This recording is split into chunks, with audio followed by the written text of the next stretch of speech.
All right, so have you ever felt like, your gut feelings, you're not really sure how sure you are about something? Yeah. Like it needs a gut check. You're not alone. Right.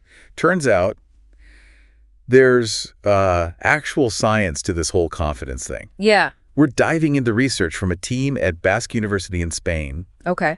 and Dobromir Rahnev over at Georgia Tech's School of Psychology. They found something kind of wild. Okay. You might be able to train your brain to be better at judging your own confidence. That's right.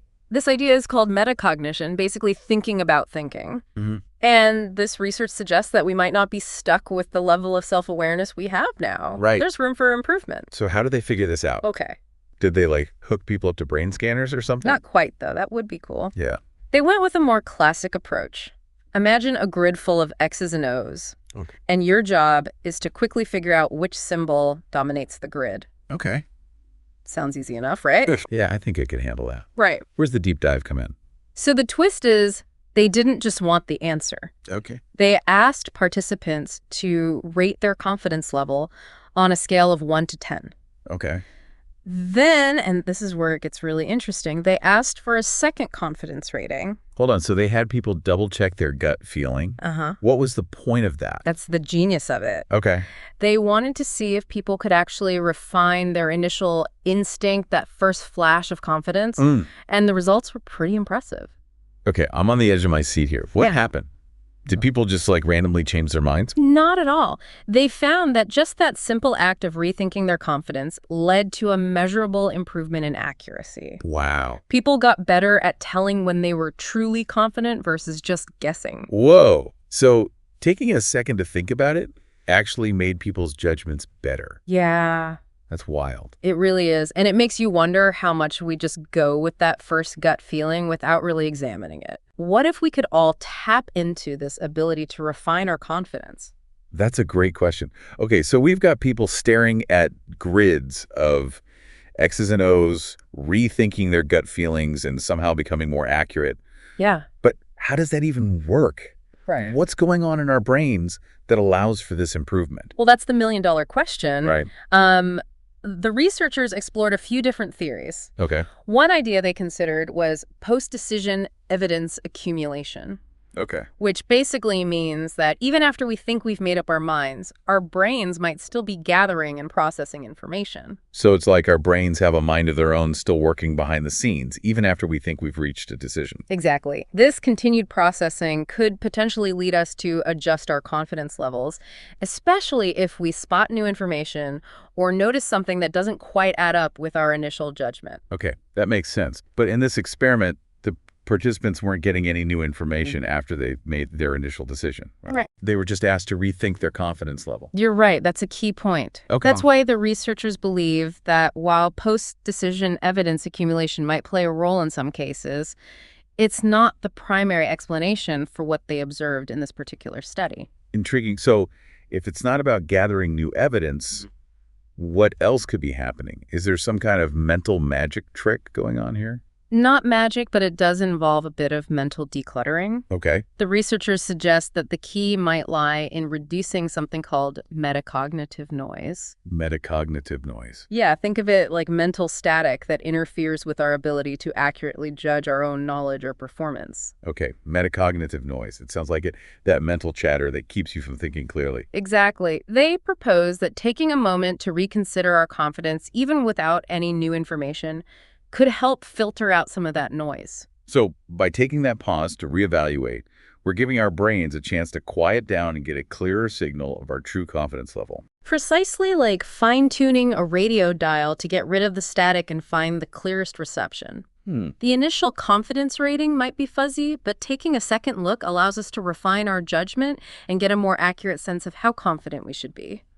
That's a really cool way to think about it. Yeah. But how do we know this second look actually leads to a better judgment? Is there a way to measure how good someone is at knowing when they're right or wrong?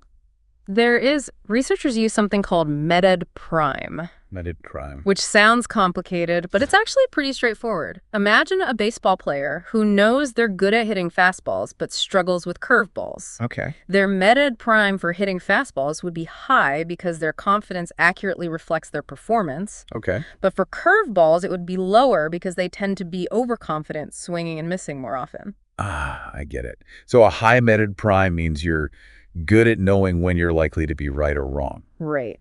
Did the researchers see a difference in meted prime when people reevaluated their confidence? That's exactly what they found. Really? The participants' METAD prime scores were significantly higher when they were given the opportunity to reconsider their confidence. Mm-hmm. This suggests that the second rating wasn't just random, it was a more accurate reflection of their actual knowledge. So this wasn't just a fluke. There's a real improvement in their ability to judge their own confidence levels. That's pretty remarkable. It is, and the implications are huge.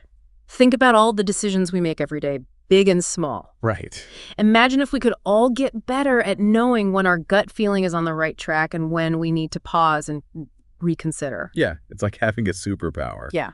But how did the researchers know for sure that the second confidence rating was actually more accurate? Right. Did they just take the participants' word for it? They dug deeper than that. Okay. They went back and looked at how the participants performed on those X's and O's grids, specifically focusing on trials where they increased or decreased their confidence during the reevaluation. So they wanted to see if those changes in confidence actually matched up with changes in how well people performed on the task. That's smart. What did they find? So they wanted to see if those changes in confidence actually matched up with changes in how well people performed on the task. That's smart. What did they find? What they found was really compelling. When participants increased their confidence on that second rating, their performance on the task was significantly better compared to trials where they decreased their confidence. So their second guess, so to speak, was a better predictor of whether they were actually right about the X's and O's. Exactly. That adds another layer of evidence that reevaluating your confidence isn't just random second guessing. It's a genuine refinement of your judgment, leading to a more accurate picture of your own knowledge. Okay, I'm starting to see the power of this. Yeah. But it makes you wonder, is there a limit to how much we can refine our confidence? Right. Like if we keep second guessing ourselves, do we eventually just get more confused? That's a great question, and it's something researchers are still exploring.